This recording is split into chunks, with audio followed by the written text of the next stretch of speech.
Ang sinasabi ko lang naman dito sa video na to, huwag kayong magka-cut ng ties sa mga kakilala nyo, no?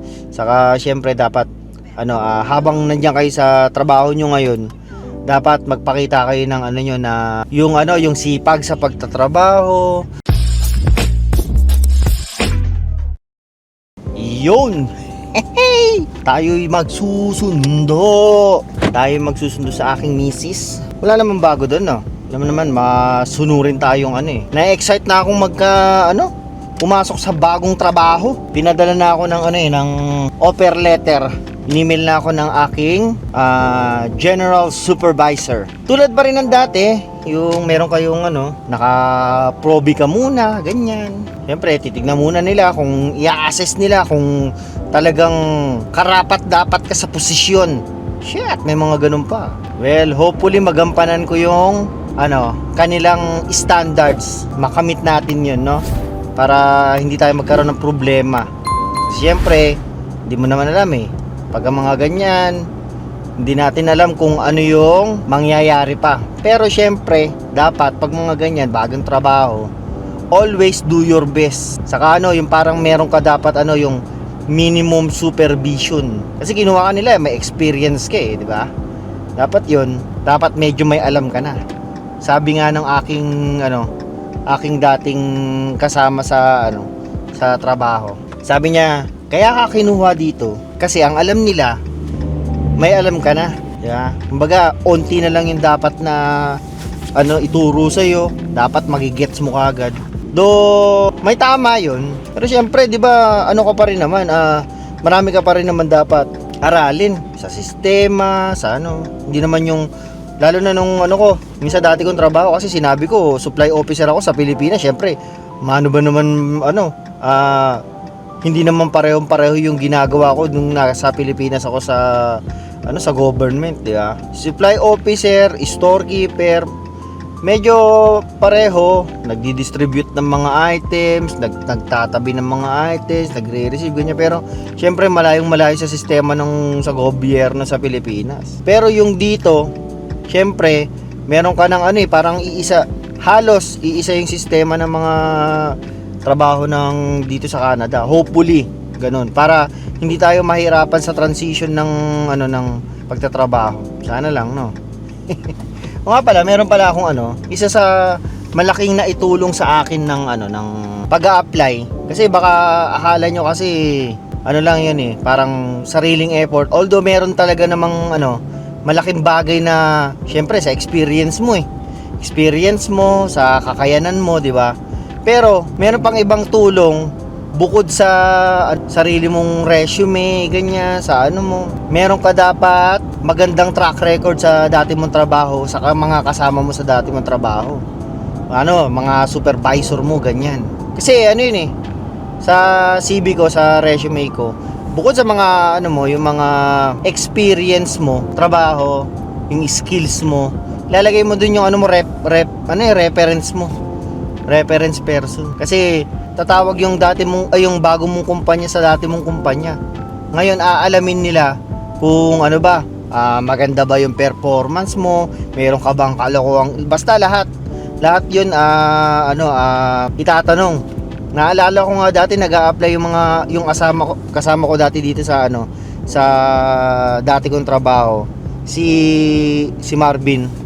Nag-a-apply siya sa ibang company na sa Belen. Ang maganda lang sa dati naming trabaho, may mga mga kasama na tayo na naging supervisor na, yung mga ganun. Yun na yung nilagay ni Marvin sa reference niya. Kasi bukod sa skills mo, sa trabaho mo, tatanungin din dun kung ka ba, kung mahilig ka ba mag-absent, palagi ka bang late, lahat yan itatanong sa lalagay mo na reference. Kaya dapat yung yung ilalagay mo na reference mo doon, kakilala mo or supervisor mo talaga na nagtrabaho ka na maganda. Tulad ako nung sa dati ko naman trabaho, wala naman kasi akong problema Actually, hindi nga ako nag-a-absent masyado, hindi ako masyado nalilate. Baga wala sila masasabi sa akin na kaya yung nilagay ko na reference kasi wala naman ako masyadong kilala na supervisor ng na Pilipino Meron, pero hindi ko sila directly na napagtrabahuan. Kumbaga, hindi ko sila directly naging supervisor. Saka, hindi ko rin sila ganun ka-close. Kumbaga, syempre, ilalagay mo dun dapat, ano mo eh, ka-close mo rin eh. Kumbaga, mapapakiusapan mo ba na, ano pre, baka ikaw yung, tatawagan, ilalagay kita sa reference, ganyan. Pwede nga mag-ganon. Pero sa akin kasi, marami na, sa dati kong trabaho, marami na mga supervisor ng mga Pilipino. Yun yung ginawa ni Marvin. Tapos, naalala ko pa nga, tinawagan si, yung supervisor na friend ni Marvin. Tapos, pagkatapos ng pagtatanong sa character reference niya, tinawagan niya kagad si Marvin. Walang niya, ginawa mo pa ako. Sinungaling, mga ganun. Kasi parang sobrang ganda raw ng pagkaka-build up niya kay Marvin para walang problema sa papasukan niyang bagong kumpanya. Ganun. Pero sa akin kasi, nilagay ko yung supervisor ko talaga sa loin line. Kilala talaga ako yun. Shout out kung nanonood man yun. Syempre, hindi naman natin lahi yun. Kaya kung maintindihan niya to si Rishab Patel. Naging direct na supervisor ko yan. Nilagay ko siya. Nung na-hire na raw ako, tinawagan ako ng HR naman ng bago kong magiging trabaho. Tinanong kung sino ba yung preferred ko na reference person na tatanungin nila. Sabi ko kahit sino naman diyan sa nilagay ko, na 4 kasing nilagay ko eh. Sige, pumili na lang daw sila. Ngayon, tinawagan kagad yata si Rishab. Si Rishab, pagtawag sa kanya, tinawagan kagad ako eh. Sabi niya, buddy, lahat ng mga sinabi ko sa iyo sa trabaho, maganda kasi ganoon naman talaga yung trabaho mo. Hindi naman kita nakitaan ng laking pasasalamat ko kay Rishab nung time na tumawag siya sa akin. Sabi ko, tapos meron din yung baka gusto niyo ng mga authentic na mga Indian cuisine. Meron siyang rito, parang food truck. Pero hindi ko alam kung nag-ooperate sila ng winter. Pero nung summer, pumunta ako, masasarap yung pagkain nila. No? Sa Brandon, kung gusto nyong ng authentic na mga Indian cuisine, punta kayo dun. Tapos yun, sinabi niya lang na hindi yan pala absent, talagang on time yung magtrabaho, standard magtrabaho, yung mga ganun. Sabi ko sa kanya, thank you. Kasi malaking puntos yun kasi nasa parang nasa final stage na yun ng pag-apply mo eh. Di ba? Naisipin mo, nasa ganung stage ka na ng pag-apply mo, no? Okay na lahat. Tapos tinawagan nila yung sablay ka. Imbis na matanggap ka na, hindi ka na tuloy sa magiging bago mong trabaho, no? Malaking bagay yun. Dapat, ang sinasabi ko lang naman dito sa video na to, huwag kayong magka-cut ng ties sa mga kakilala nyo, no? Saka syempre dapat habang nandiyan kayo sa trabaho nyo ngayon, dapat magpakita kayo ng yung sipag sa pagtatrabaho, yung kayo dapat people person kayo na although hindi naman directly makikipag-usap lang kayo na ganyan. Basta alam nyo yun, maganda yung attitude nyo sa lahat ng tao.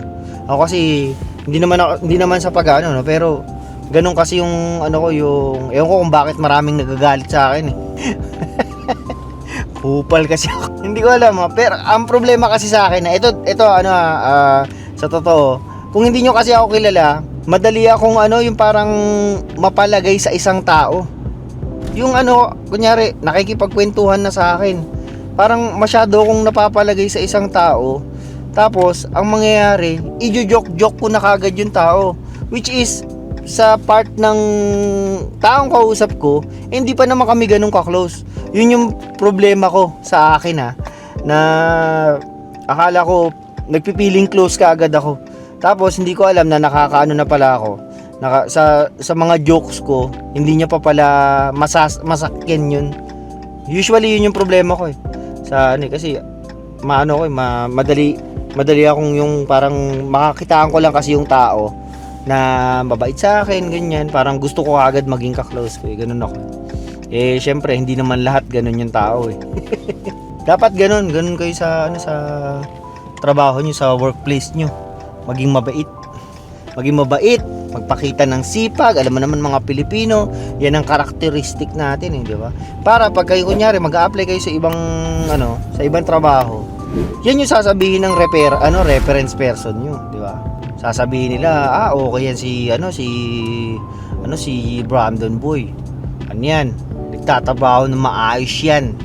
Hindi yan nagpepetiks-petiks sa trabaho, mga ganyan. Hindi yan pala absent, hindi yan pala late, di ba? Mga ganun. Para makatulong din sa mga viewers natin, sa mga nag-a-apply, mga bagong nag-a-apply dyan ng bagong trabaho, naghahanap ng trabaho, ganyan. Siyempre, another arsenal nyo na naman yan. Bukod sa inyong skills, no?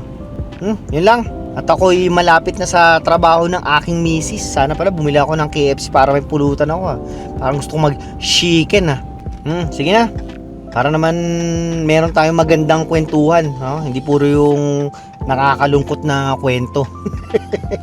Like, share, subscribe yung mga alam niya, hindi ko na pa alam.